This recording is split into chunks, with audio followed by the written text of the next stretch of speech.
मित्रांनो, तुम्ही स्पर्धा परीक्षेची तयारी करत आहात का? तर आजचा व्हिडिओ तुमच्यासाठी खूप महत्त्वाचा असणार आहे.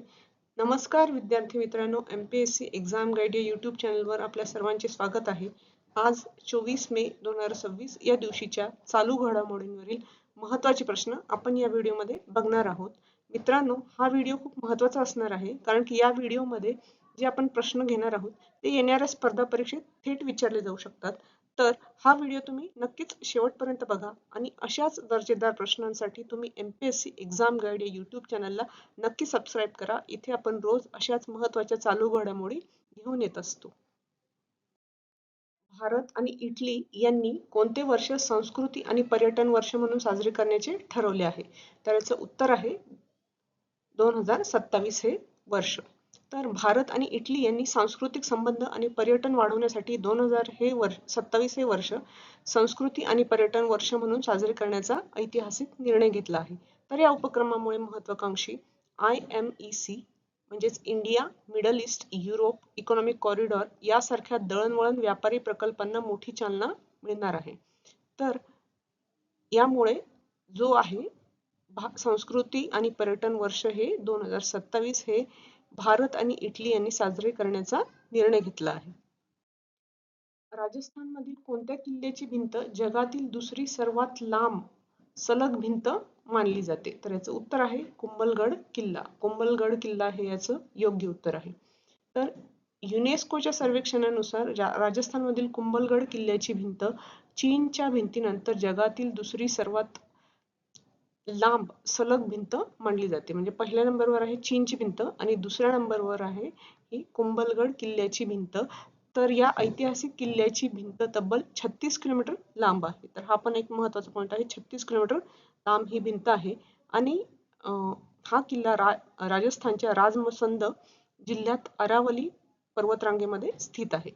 तर 15व्या शतकात मेवाडचे प्रसिद्ध शासक राणा कुंभा यांनी या भव्य किल्ल्याचे बांधकाम केले होते. तर हा एक महत्त्वाचा प्रश्न आहे. हा येणाऱ्या परीक्षेत नक्की विचारला जाऊ शकतो. मे 2026 मध्ये इंटरनॅशनल बिग कॅट अलायन्सचा 26वा सदस्य देश कोणता बनला आहे? तर याचं उत्तर आहे सौदी अरेबिया. सौदी अरेबिया हेच योग्य उत्तर आहे. तर 22 मे 2026 मध्ये रोजी सौदी अरेबिया हा औपचारिकपणे इंटरनॅशनल बिग कॅट अलायन्स मध्ये सहभागी होणारा 26वा सदस्य बनला आहे. तर ही पर्यावरणपूरक आंतरराष्ट्रीय संस्था भारताच्या नेतृत्वाखाली सुरू झाली असून पंतप्रधान नरेंद्र मोदी यांनी 2023 मध्ये याचे उद्घाटन केले होते. तर वाघ, सिंह, चित्ता, बिबट्या आणि जॅग्वार यासारख्या मोठ्या मांजरींच्या प्रजातींच्या संरक्षणासाठी ही जागतिक युती समर्पित भावनेने कार्य करते. चला आता आपण पुढील प्रश्न बघू. UN military gender advocate of the year पुरस्कार मिळवणाऱ्या तिसऱ्या भारतीय शांतीरक्षक कोण ठरल्या? तर याचं उत्तर आहे मेजर अभिलाषा बराक. मेजर अभिलाषा बराक हे याचं योग्य उत्तर आहे. तर लेबनॉन मधील संयुक्त राष्ट्राच्या शांतीरक्षक मोहिमेत बजावलेल्या उत्कृष्ट कामगिरीबद्दल त्यांना हा सर्वोच्च बहुमान प्रदान करण्यात आला आहे. मेजर अभिलाषा बराक यांना हा मानाचा सन्मान मिळवणाऱ्या या तिसऱ्या भारतीय लष्करी महिला अधिकारी ठरल्या आहेत. यापूर्वी 2022 मध्ये त्या भारतीय लष्कराच्या पहिल्या महिला लढाऊ म्हणजेच कॉम्बॅट हेलिकॉप्टर पायलट म्हणून त्यांनी इतिहास रचला होता. तर हा एक महत्त्वाचा प्रश्न आहे. UN military gender advocate of the year हा पुरस्कार मिळवणाऱ्या तिसऱ्या भारतीय शांतीरक्षक ठरले आहे मेजर अभिलाषा बराक. हा प्रश्न परीक्षेत विचारला जाऊ शकतो. इस्रोच्या कोणत्या मोहिमेला गॉडॉर्ड ॲस्ट्रोनॉटिक्स अवॉर्ड 2026 मिळाला आहे? तर याचं उत्तर आहे चंद्रयान 3. तर चंद्राच्या दुर्गम अशा दक्षिण ध्रुवावर जगातील पहिले यशस्वी सुरक्षित सॉफ्ट लँडिंग केल्याबद्दल या मोहिमेला हा पुरस्कार मिळाला आहे. तर अमेरिकेतील भारताचे प्रतिष्ठित राजदूत विनय क्वात्रा यांनी इस्रोच्या वतीने हा मानाचा जागतिक पुरस्कार स्वीकारला. या अतुलनीय यशामुळे भारत चंद्राच्या पृष्ठभागावर यशस्वी लँडिंग करणारा जगातील एकूण 4था देश बनला आहे.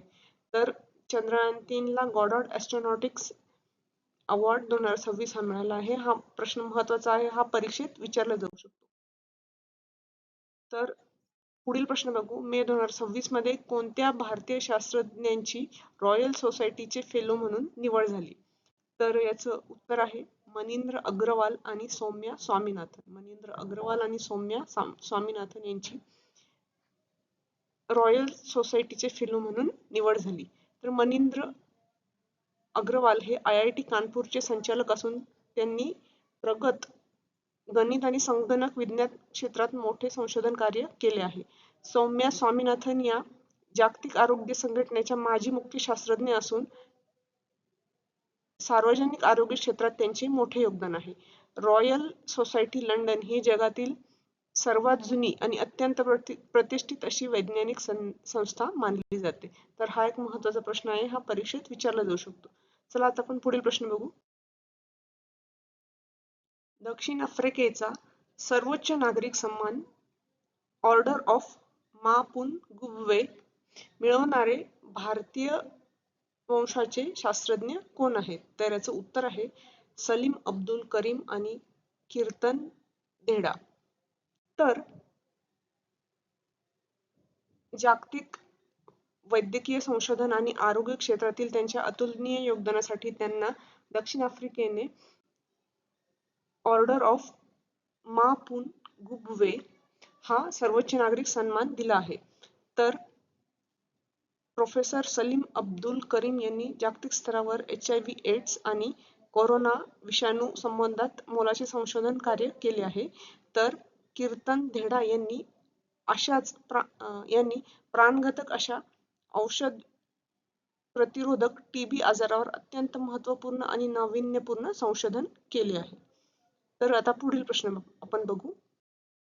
सिंहस्थ 2026 या कुंभमेळ्याच्या नियोजनासाठी मध्य प्रदेश सरकारने कोणत्या कंपनीशी करार केला आहे? तर याचं उत्तर आहे गुगल. तर ऐतिहासिक सिंहस्थ कुंभमेळा 2028 मध्ये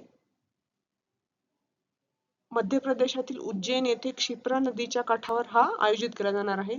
तर या मेळाव्यासाठी गुगल कंपनी भाविक आणि पर्यटकांच्या सुविधेसाठी खास सहाय्यक नावाचा प्रगत AI चॅटबॉट विकसित करणार आहे. या तंत्रज्ञानामुळे कुंभमेळ्यासारख्या प्रचंड गर्दीच्या ठिकाणी गर्दी नियंत्रण, वाहतूक व्यवस्थापन आणि आपत्कालीन मदत तात्काळ मिळणे सोपे होणार आहे. जागतिक मेट्रोलॉजी दिन दरवर्षी कधी साजरा केला जातो? तर याचं उत्तर आहे 20 मे. 20 मे याचं योग्य उत्तर आहे. तर चालू वर्ष 2026 ची अधिकृत याची संकल्पना म्हणजे थीम आहे metrology building trust in policy making, ही याची थीम आहे. तर मेट्रोलॉजी डे हा 20 मे रोजी साजरा केला जातो. तर शास्त्रीय व अचूक मापनशास्त्राचे म्हणजे मेट्रोलॉजी चे मानवी जीवनातील महत्त्व आणि वाटा अधोरेखित करण्यासाठी हा दिवस साजरा करण्यात येतो. तर जागतिक शैक्षणिक व सांस्कृतिक संस्था युनेस्कोने 2023 मध्ये या दिवसाला अधिकृतपणे आंतरराष्ट्रीय मान्यता प्रदान केली आहे. तर मित्रांनो, हे होते आजचे प्रश्न. तुम्हाला आजचा व्हिडिओ कसा वाटला हे कमेंटमध्ये नक्की सांगा आणि हा व्हिडिओ आवडला असेल तर व्हिडिओला नक्की लाईक करा आणि शेअर करा आणि अशाच दर्जेदार प्रश्नांसाठी MPSC एक्झाम गाईड या YouTube चॅनलला नक्की सबस्क्राईब करा. धन्यवाद.